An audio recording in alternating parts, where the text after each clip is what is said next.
Mark Rogers TV talking Ohio State football with Brandon Zimmerman from the Buckeye Battle Cry each and every Wednesday night, right around 7:30 Eastern time. So you can join us live. We tweet out the link. It's also available just if you go straight to markrogerstv.com, and you can catch us live for the entire discussion, which will be posted later to YouTube. And also, if you just want to catch the audio and the entire conversation there, iTunes and Podbean, search Mark Rogers TV, or we slice it up to individual segments. And speaking of which, we're talking quarterbacks and running backs as we get you set for summer camp in August. All right, Brandon. He's been beaten to death since some midseason issues and, of course, the Clemson shutout loss. And we're talking about JT Barrett as we break down the quarterback situation. So what more can we say about JT Barrett? I just want to see him back on the field, hopefully healthy, ready to go, and confident. Do you think his issues last year were more the supporting cast from the standpoint of just nuts and bolts? They weren't performing, or do you think they got into his head and it caused him not to perform to his previous standards? I think it was a combination of a few different things with Barrett. As we've kind of talked about before, I think he never was truly mentally completely back from when he got hurt as a freshman against Michigan. He came back as a sophomore and wasn't the same JT Barrett then. So who knows how much of his horrific injury was kind of in the back of his head. Plus, he was battling with Cardale Jones. He was suddenly not the number one quarterback after Cardale took the Buckeyes to a championship game.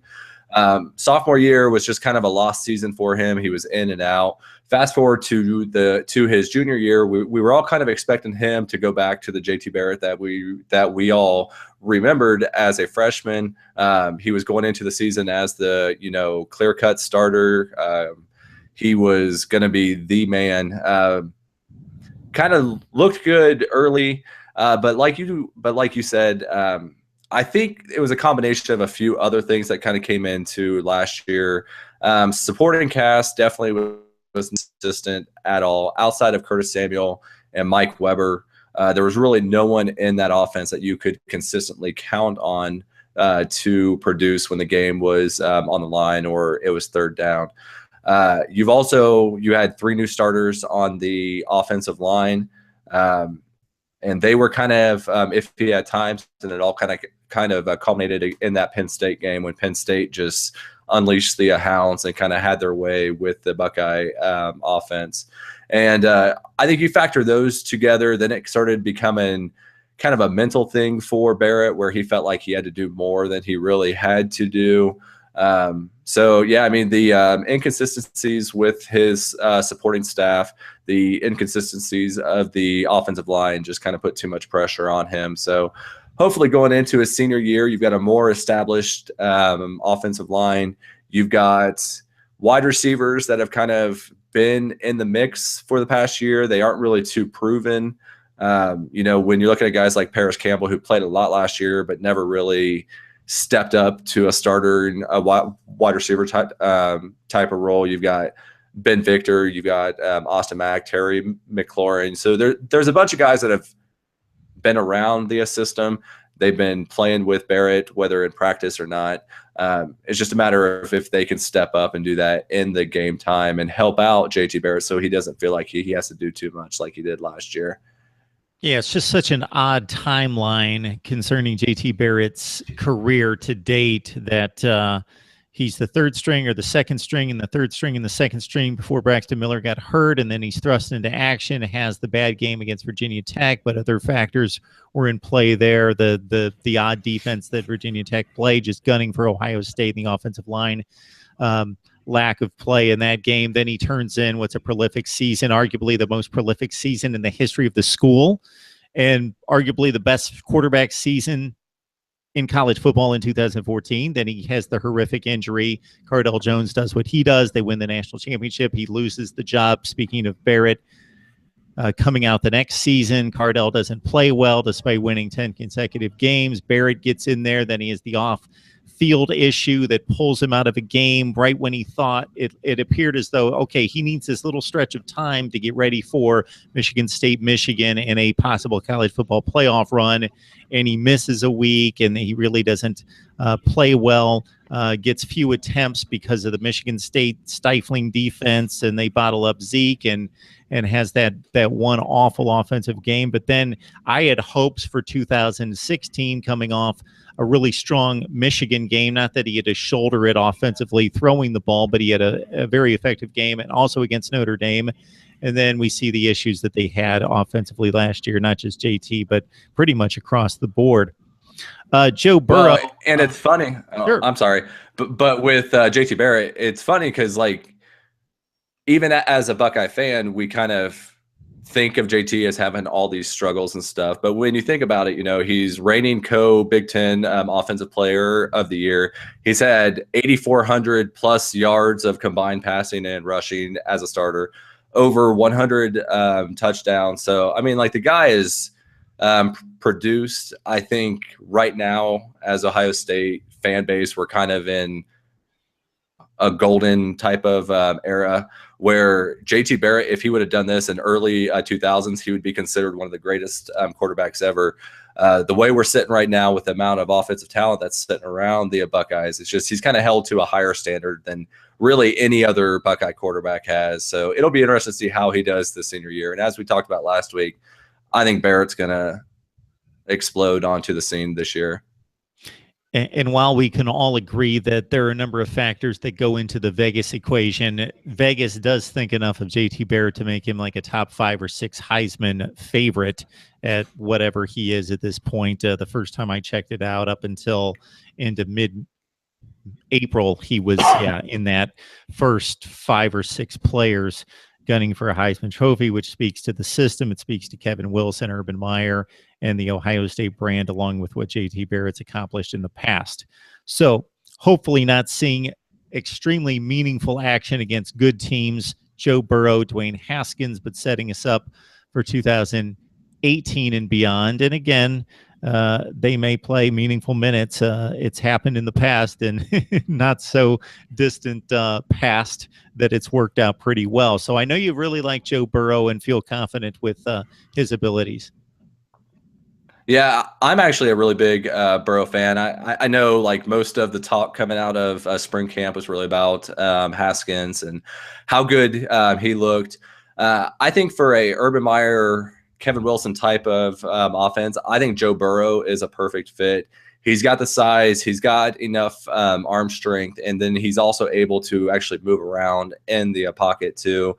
4-star kid out of Ohio State and Iowa State were the two kind of battling out for Burrow there.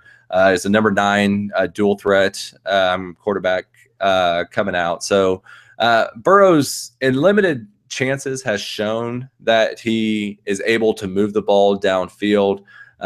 Haskins hasn't had that game ability yet, but Burrow got the chance last year. It'll be really interesting to see how fall camp kind of plays out this year and see who comes out as the number 2.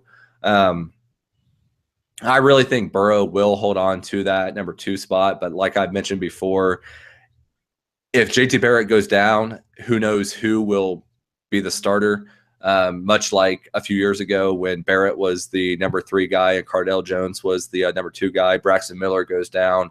Barrett's actually the one that jumped up into the starting role. So it'll be interesting to see what happens. I have full confidence in Burrow and the little that I've seen of him. Spring game, he looked good too, threw for 262 yards and 3 touchdowns. So, yeah, I mean, Burrow's looked good so far in the limited chances that he's had. Would it be too much of a stereotype to say Dwayne Haskins is the more dynamic athlete, Burrow has the better grasp of the offense, is a more polished pocket passer? Well, you know, Haskins was more of a pro-style guy coming out of high school. He was a number 7 pro-style quarterback. Everything we've heard about Haskins is how strong his arm is. I don't think he grasps the offense as much as Burrow has, just because Burrow's been in the system longer. He's a coach's son. it just seems like when Joe Burrow has had his chance and has had a chance in the spring game, Joe Burrow just looks like he is out there, just going through the emotions and making it look good. I think Joe Burrow is a very good quarterback, and I'm anxious to see him as a starter next year. Urban Meyer has developed ties with Bishop Gorman out of Las Vegas for some exceptional football players, including one of the 2017 signees in Tate Martell. He's the fourth guy, probably going to redshirt this season, we would think. Yeah, I'm a huge Tate fan. I don't think really there's any realistic way that Tate Martell sees the field this year, just because of JT Barrett's kind of that perfect combination where he can run the ball. Because if Tate Martell was going to play as a true freshman, it was going to be more of a, quarterback, a goal line situation where he's shown even in the spring game where he can make guys miss and kind of dance in. Barrett can already do that, so it kind of wouldn't make sense to burn the red shirt on him. Going into next year, though, even with Haskins and Burrow as the perceived, number one going into next year, I don't see any way that Tate Martell doesn't at least see the field next year, even if it's just in like third and short or, third and goal type of situations where they let him use his speed and his ability for the read option to kind of get those yards. But like you said, I see him as a red shirt this year. I don't think it makes sense to burn it this year when you've got a guy like JT Barrett who's been running the read option and the quarterback draws for the past 3 years. But I mean, Tate Martell, 2016 Gatorade Player of the Year. When you think about his high school stats, it's crazy how much that kid did.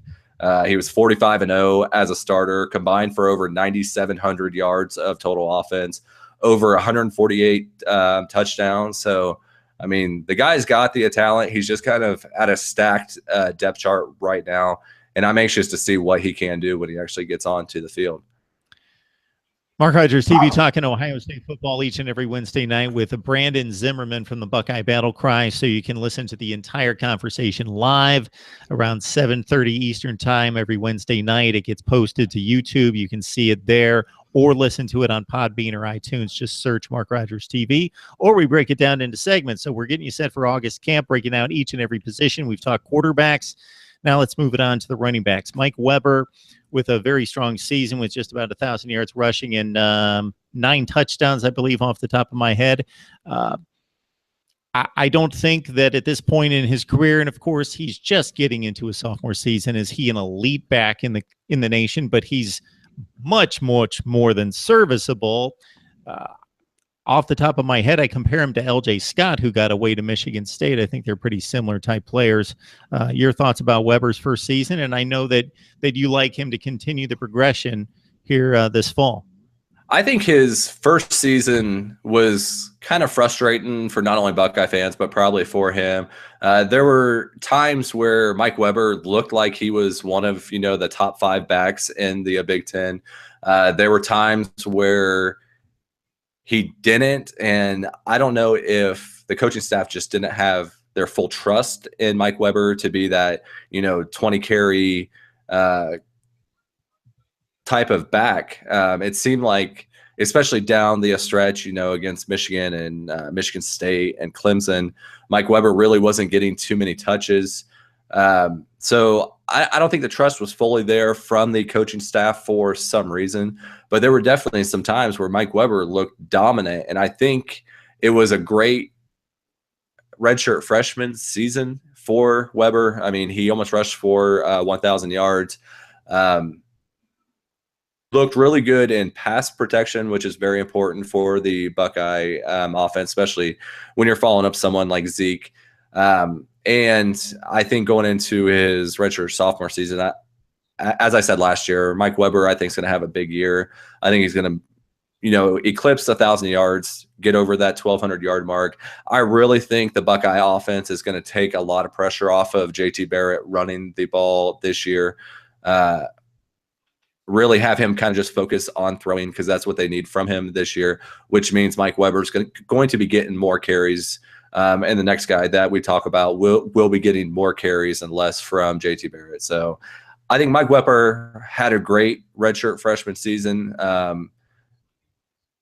I think he feels like probably too that it could have been better just because coaching staff kind of bailed on him there at some points. But redshirt sophomore year, I think it's going to be a huge year for Mike Weber. And I know Athlon Sports feels the same way, where they put him on the first team All Big Ten too, which is a pretty big deal when you got some pretty good backs in the Big Ten this year. Aside from the Rutgers game when he ran it only 14 times, but for $145 and a touchdown over 10 yards per carry. Actually, his two best games were against two pretty stout run defenses in the big win at Oklahoma, 18 carries for $123. And I know the thought process concerning Big 12 defenses, but Oklahoma's kind of the aberration. They actually play pretty sound defense and produce some NFL players and have some reasonable talent on that side of the ball. And he had a big game against the Sooners and against Michigan State as well in that very, very close win. 14 carries for $111 and a touchdown. He caught 23 passes. He's shown himself to be a capable receiver. He didn't make really anybody miss or create any big plays, so maybe that's something he can add to his game out of the backfield in the receiving game.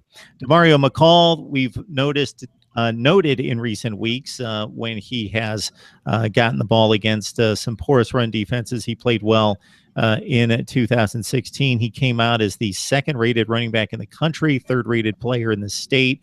DeMario McCall is going to have to spell Mike Weber. Yeah, he's going to have to spell Mike Weber, and he's also – well, it's more the offensive coaching staff's going to have to figure out what they want to do with him. He is obviously a very talented player. One could probably argue he's probably the most talented playmaker on the offense. It's just a matter of where he's going to fit into this Buckeye team. Mike Weber has established himself as a starter at early on. The thought was he was going to move out to H-back and take Curtis Samuel's spot. I was always kind of iffy about that just because we never really saw him play there last year. We haven't seen him catch passes. Fast forward through spring practice, and Parrish Campbell's now the perceived starter at the H-back spot. So he's definitely going to play. He's going to get carries at running back. Like I mentioned before, I think they're really going to pull back the reins on JT Barrett running the ball, which means Mike Weber. And I think that McCall's going to get a lot more carries too. I don't think it'll be a 50-50 split between Weber and him, but I think that most of those carries that JT Barrett's been getting the past couple of years will go to DeMario McCall. And I think he will also see time out there at H-back. It's just he's going to be kind of like the guy that we see all around the field. May not be the main focus of the offense in any game this year, but he's going to be a big part of the offense in the entirety throughout the season. Could the same be said for J.K. Dobbins, a guy that came out here in the 2016 class or 2017 class, who has been listed as an all-purpose back as well, second rated in the country, a top 5 player in the state of Texas? That speaks volumes, but that's been kind of his MO, is that he's the Curtis Samuel and possibly DeMario McCall type. Yeah, it's going to be tough for him. I know coming out of spring camp, it seems like every year we've got a player that Urban Meyer and the coaching staff is just gushing over. We've been hearing it for years and years. First it was Dontre Wilson, and it just goes down the line that there's always somebody that somebody is excited about. They're the next great thing for the Buckeyes. As far as J.K. Dobbins goes, right now he's sitting at number 3 on the depth chart. I honestly would not be completely surprised if they actually redshirted him. He is very similar to McCall as a player. I just don't know where they would find the carries, the playing time for him when you've got Mike Weber established as the one. You've got McCall, who would be a 1 on most other teams, already behind Weber. The H-back spot looks like it's pretty full there too, with guys like Paris Campbell and KJ Hill. So I know we all kind of are excited with J.K. Dobbins and how good he looked in spring practice. But I wouldn't be surprised if it's one of those things where like the coaching staff was really excited about him, but once the season actually comes along, we don't actually see him play this year. I think there's a very good possibility that Mike Weber leaves after this year if he has a good season, like I think he will, which would then slide McCall up into the starting role. J.K. Dobbins could still be a redshirt freshman.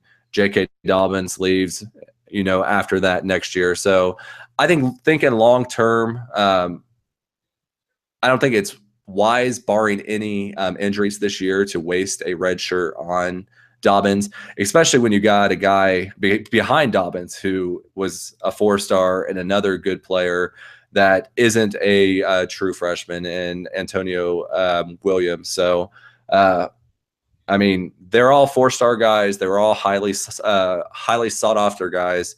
J.K. Dobbins looked good, but I wouldn't be surprised if he's redshirted this year.